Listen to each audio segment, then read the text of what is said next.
Au total, 18 équipes venues de Réau et de ses villages environnants ont croisé les crampons durant cette Coupe de la jeunesse solidaire de Réau.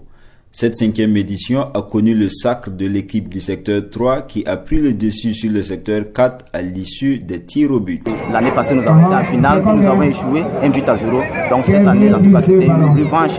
Nous devrons en tout cas remettre ce trophée en tout cas aux supporters. Donc nous sommes fiers de le remporter. Notre tactique de jeu, on savait qu'ils avaient une défense qui était prenable. Donc il fallait passer par le côté et centrer la balle vers les attaquants pour pouvoir en tout cas les déranger.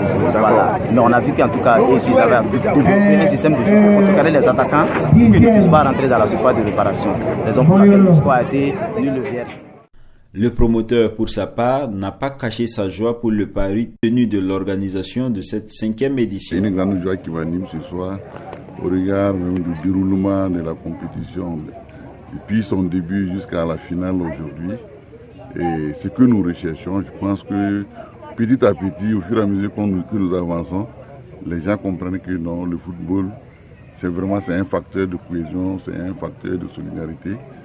Et vraiment ce soir, tout s'est bien déroulé. Et vraiment, ce n'est qu'un sentiment de joie qui m'anime. Cette édition de la Coupe de la jeunesse solidaire de Réau s'est tenue sans incident majeur. C'est le signe, selon le promoteur, que l'objectif recherché, c'est-à-dire la solidarité entre les fils et les filles du Sangué, est en bonne voie. C'est vrai qu'il y a des moments où c'est dans la douleur qu'elle est beaucoup plus manifestée.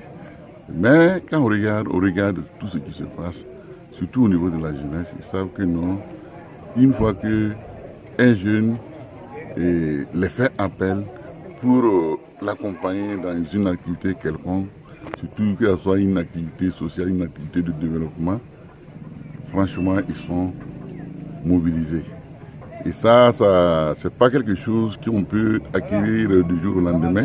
C'est chaque jour qu'il faut travailler à ce que nous appelons solidarité se manifeste à travers ce que nous posons comme acte. Je pense à cela que nous allons gagner le pari vraiment d'une solidarité et régulièrement vécue.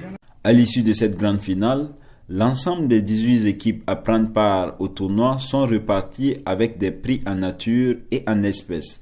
Rendez-vous est donc pris en 2020 pour la 6e édition de la Coupe de la jeunesse solidaire de Réau.